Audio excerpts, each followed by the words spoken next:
guys, Jay here. Welcome to Models Memories Weekly, episode 133. Models Memories is a show about nothing and is filmed in front of a live studio audience. This is a show where I talk about my painting, modeling, and wargaming experiences from the week. Now you might be thinking to yourself, Jay, you put out 3 YouTube videos a week. How? Could I possibly have more to say? Well, I do, and here goes. This week, Games Workshop showed off some brand new plush toys, and I went to a very cool local hobby store. I don't know why Games Workshop would be trying to get a new provider for plush toys. It could have something to do with the recall that happened on their Christmas squigs. The little puff balls apparently could fall off and choke somebody, but the new ones look very, very good. I still don't get, I get the Nurgling, and actually I like the new Nurgling a little bit more than the old Nurgling. It's kind of more in line with the greater demon of Nurgle. He's really cool. He just got more fat folds. He's got extra chins, which I think is absolutely adorable. And the Gryph-hound. Who's out there begging for a Gryph-hound? They used to make a Gryph-hound, now they have a new Gryph-hound. I don't know if either of them look exceptional. The Gryph-hound kind of looks like something that just exists outside of Warhammer 40k. Like there's webkins and stuff that look like the Gryph-hound. So I feel like if you have the Gryph-hound on the shelf, it's not like, oh my gosh, that's the thing from Warhammer. I don't know if anybody thinks that. They just see like, oh look, there's like a really cool Griffin guy. A little grot. And the squig. The squig is phenomenal. The squig is classic. It's awesome. It's orky. It works perfectly in both Warhammer 40k and Age of Sigmar. The grot is pretty good. A little bit cutified. He's clearly designed to sit on a shelf. I appreciate his little wrench and his little goggles, but once again, he also kind of, in a way, doesn't feel very Warhammer 40k, and I think it's because of his fat little body. Gretchen are very thin and wiry, and they might not work great in plush toy form. So he kind of just looks like a generic gremlin or some creature that could be from any fantasy universe. There's a lot of little gremlin-y guys. Like I think he almost looks more like a D&D character than an actual Warhammer 40k kind of evil Gretchen, but he is still very cute. I know some people think that when Games Workshop gets very cute, it kind of destroys the grim dark aesthetic of Warhammer 40k. I don't necessarily agree because the actual tabletop is very grimdark and their animations typically are very grimdark. I think it's okay to have other things that aren't grimdark. Like it almost emphasizes just how evil the 40k universe is when you cutify it, because all of a sudden it's so opposite that I feel like they reinforce each other. Like a cute little Nurgling is extra cute and you know that he's super incredibly evil. It's like a really, really cute Lord Voldemort. Like Lord Voldemort is pure evil, but a little cute plush toy of him it makes it funnier. Also, Warhammer 40k isn't that, like it's grimdark if you read it that way, but it's not really the grimmest, darkest thing. Like it's not 1984.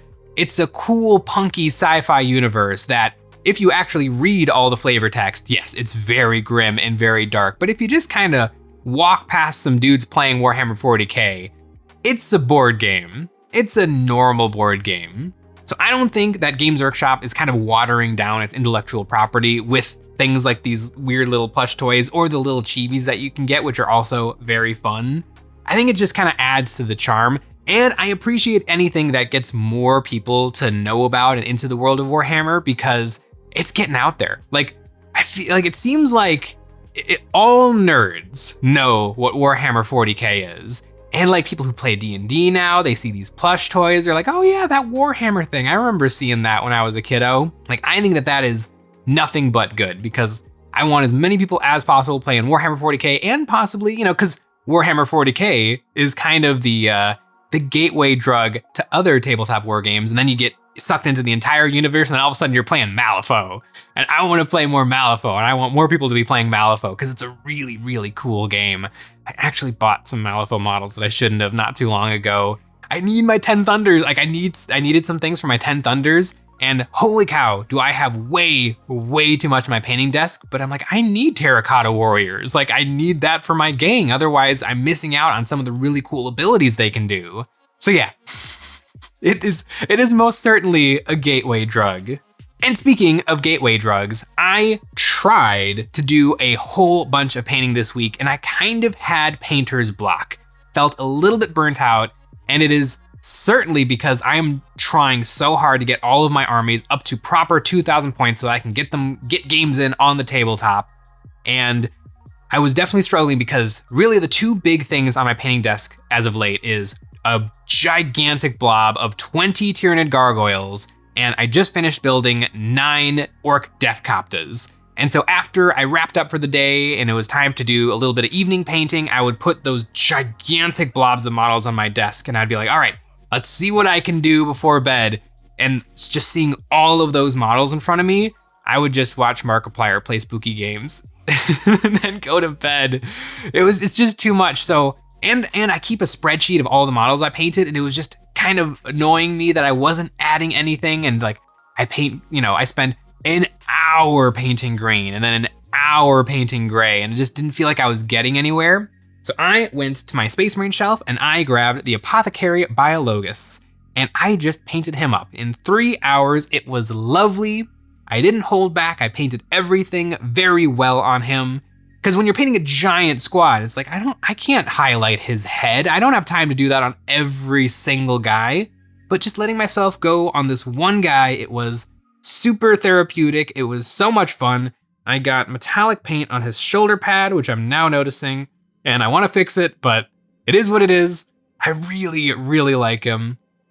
Actually, a surprisingly, shockingly good unit. When I first got my Leviathan box, I read the rules for him and I'm like, he can't join anything in the box. He's not that good. He doesn't actually do his apothecary thing of resurrecting a Space Marine a turn, but he actually is very, very good because he gives lethal hits, which is incredibly good for the aggressors that he can join because of their Bolt Storm gauntlets and their whatever it is, grenade launchers that are on their shoulders. It all of a sudden you're throwing so many dice and all of those 6s are jumping straight past the wound into saving throws.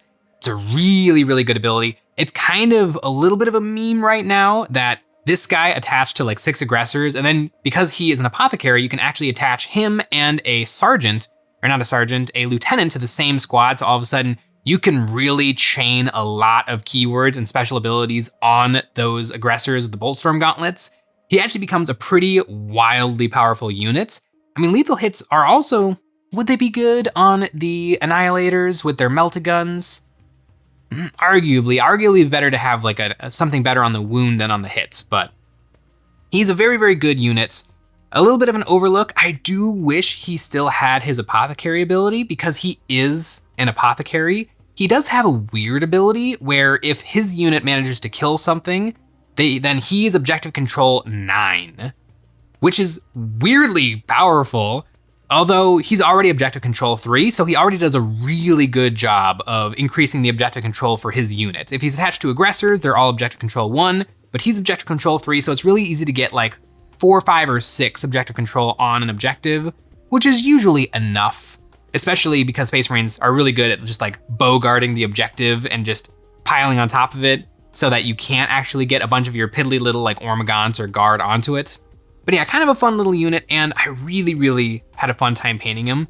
I also like that he's got so many details because black armor tends to just end up with a really dark model, but because of his pistol and because of these weird little utility tools on his backpack that are way too small to actually reach anything, like if he leaned down to go, like he would have to essentially like lay on the ground to let those backpack tools actually get at his patience. But it's a really cool model, and I really had a good time painting him up. And as soon as I finished this guy up, I was rejuvenated. I was re-energized, and I immediately got all of my Annihilators or my Eradicators onto the table, and I got most of them done. I got through the base coating, the decals, and the shoulder pad. So the only thing left really is the weapons, and I should highlight the armor a little bit because my mixing of their contrast paint base coat was a little bit heavy-handed, so I want to go back and just tidy them up with a little bit of highlighting. But every now and then you just need a win. You just need a win if you're finding that you're just not feeling like painting, or you're taking on too many projects all at once. Just knock out one guy, just enjoy it, put on a little YouTube, maybe this video, and then just paint up a guy and have fun with it, and it'll rejuvenate you. And now I am ready to go getting some more stuff painted up for my Warhammer armies. And speaking of my Warhammer armies, I somehow didn't know that there was a super cool local hobby shop near me. It's actually literally on the way to the Warhammer store I go to all the time. their sign doesn't face the road, so I just didn't know it existed, and somehow it didn't show up on my Google searches, but Sean found it instantly when he typed like hobby into like Google Maps. But they had. So it's a really cool place. They got everything you'd think, like board games, a little bit of Warhammer, some free tables to play at, but they had a used shelf. And the shelf is underselling it. It was 3 big like jewelry cases full of used Warhammer models. It was a kid in a candy store moment. They had so much stuff, and it was really cool to look at everything and see like, oh my gosh.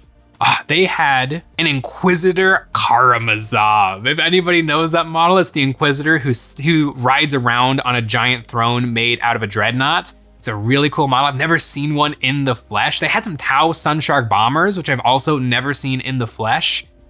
Just looking through that gigantic wall of used miniatures. It was really cool. All 30% off of Games Workshop retail, which is fine. That's actually probably fine because eBay right now is garbage for Warhammer minis because Games Workshop is so far behind on restocking all of their miniatures that it's actually hard to get really good deals. So 30% off of retail is probably an okay price for built used models that are painted, that have paint on them, we'll say. They had 2 big cases of Warhammer 40k, 1 big case of Age of Sigmar. The Age of Sigmar stuff was cool, but 40k was where it's at. And I found some absolutely cool things. This is a Greater Blight drone of Nurgle. I have 2 of these guys now. This model is sick. Number 1, I really like it a lot more than the current model that I'm going to be using this as a proxy for in-game, because weirdly enough, and Chaos players, let me know, did Games Workshop make a big mistake when they were making the Legends Chaos units? Because the rules for this guy are in Legends of the Heresy Chaos Index, which I'm pretty sure this model predates Horus Heresy. I mean, the books came out in 2006, and I want to say the game came out in like 2017. I think the character series pre-existed the actual game, but like this model is very old, and it's hard to believe that this model is for the Horus Heresy. Also, look at it. Like, this doesn't look like a Heresy unit. It looks like a proper Chaos Demon. And there are some demon-y things in the Horus Heresy, mostly for Word Bearers. This guy doesn't feel Horus Heresy, but its rules are in the Horus Heresy Index, and there is no Chaos Legends Index for 10th edition. And there are models that probably should be in there. I know there's some more Nurgle-y stuff, but there's also, I could not find the rules for Giant Chaos Spawn, which is another classic Chaos Forge World units. Also, the Great Brass Scorpion is also in Legends of the Heresy Chaos Index, which that model is also very old and not very 30K. Let me know in the comments below, but it seems weird that all of the Chaos stuff is in Legends of the Heresy Index, which is fine. You can still play with those models, and because we're in 10th edition and these index rules are written for 10th edition, they're still pretty darn up to date. I'll probably be running these. I'll probably switch back and forth between running them as Great Blight drones from the Legends of the Heresy Index, or running them as Mythic Blight drones, which is the actual newer thing. But it's actually kind of fun because now I have these guys, which are gun toters. So these are going to be great for the gun version, and then I can actually buy some Mythic Blight drones for the actual lawnmower attachment, the close combat version. And so these 2 units that are essentially the same unit will look very different on the tabletop, and I think that'll be great. Also, the Mythic Blight drone with the lawnmower attachment is hilarious because it's literally a lawnmower attachment. Like it's the classic lawnmower of it's like little kid lawnmowers where it's just that tube full of the little balls that dance as the kid pushes it over the grass. It's adorable. But man, these models are absolutely rad. And I think Games Workshop made a big mistake not having a Chaos Legends Index, but just putting everything in Legends of the Heresy Index. But yeah, these guys are really, really big. Anybody remembers, I don't believe the image is currently on the Games Workshop web store, but on the Forge World web store, but back in the day, some legend over at Forge World made one of these guys, and they got rid of the flight stand and instead made it pooping. And the poop was the flight stand, and it's genius. And I'm absolutely going to turn these guys into pooping blight drones. and it's going to be really fun. These models are actually painted pretty decently, and another unit that I got that's also painted really well, Tyrannid Raveners. I got 2 squads of 3.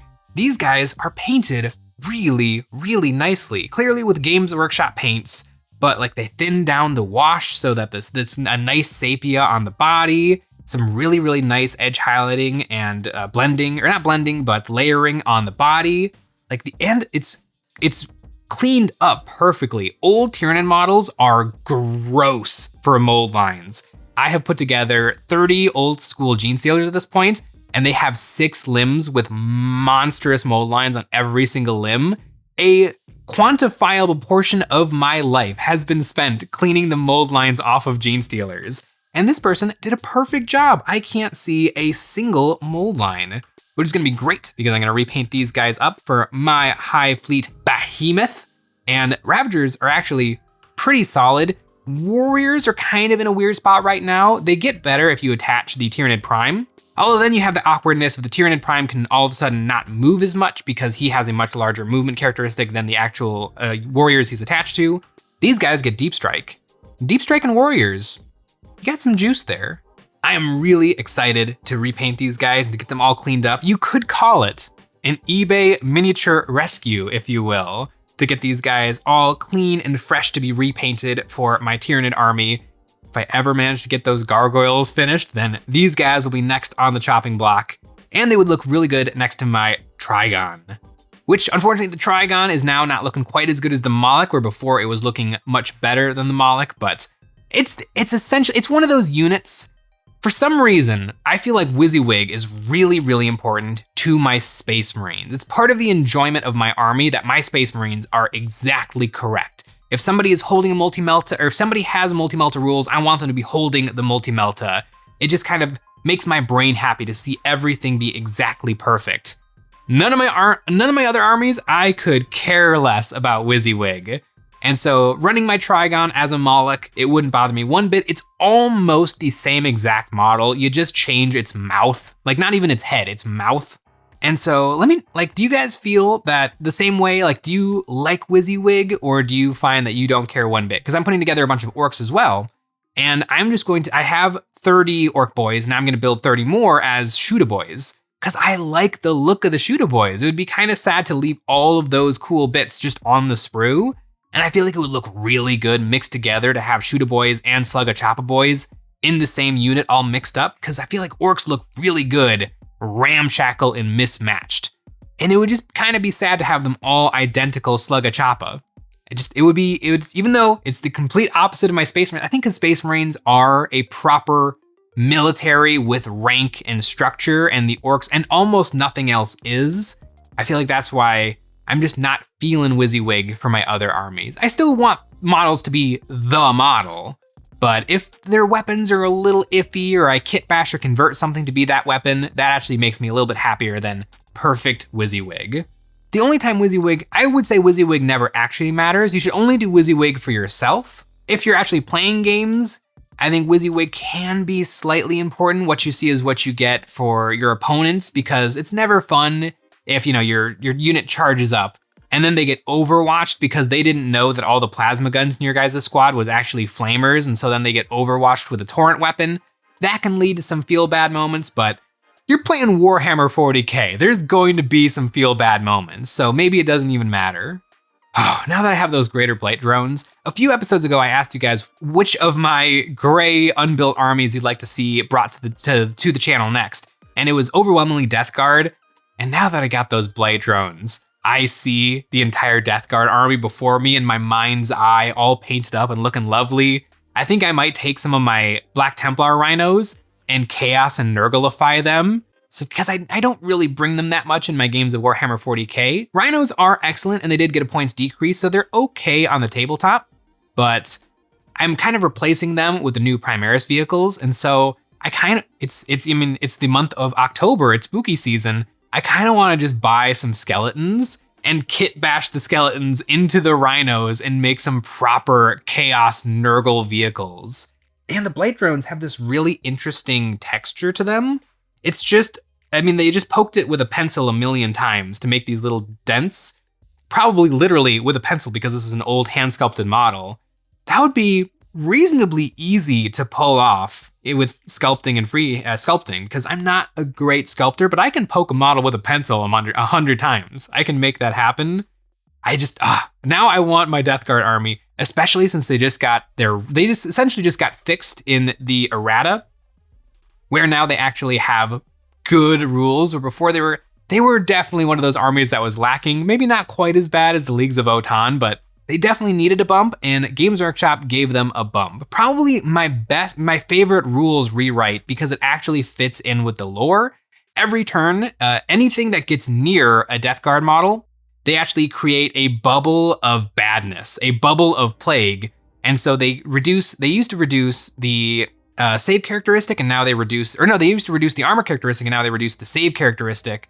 And so literally the opponent's army gets worse as my army gets closer to them, which is so fluffy and lovely and good in the game. I love when those things can actually mix, where the way that they exist in the lore and in your mind is actually how they perform on the tabletop. Leagues of Wotan also got a pretty big bump in quality of their army rules, but it's kind of a lame way they did it. They have these grudge tokens that give them reroll hits, and if they have 2, then they get to reroll wounds. They used to get that. They used to be able to hand out grudge tokens to anything that died. Now at the start of the game, they just hand out grudge tokens to 4 enemy units. I mean, it kind of fits in because the dwarves hold grudges, but it does feel like much more of a Band-Aid fix than the really cool Death Guard fix. And the Death Guard are really cool. Definitely my favorite of the Chaos Space Marine factions. It might change to Slaanesh if Games Workshop ever decides to actually try with 40k Slaanesh, but it seems more and more unlikely that they're actually going to do it. I mean, the Demonettes are so old, and they're not everybody loved the Juan Diaz Demonettes for some reason. I'm not quite sure exactly what people were really loving about those old models, but when they went to plastic, I think they became a lot less popular, and they just haven't gotten any new stuff. I mean, they got the Greater Demon of Slaanesh, but I feel like they only made the Greater Demon of Slaanesh so they could get rid of the old Forge World Greater Demon of Slaanesh, which once again, I don't know why people were big fans of that model.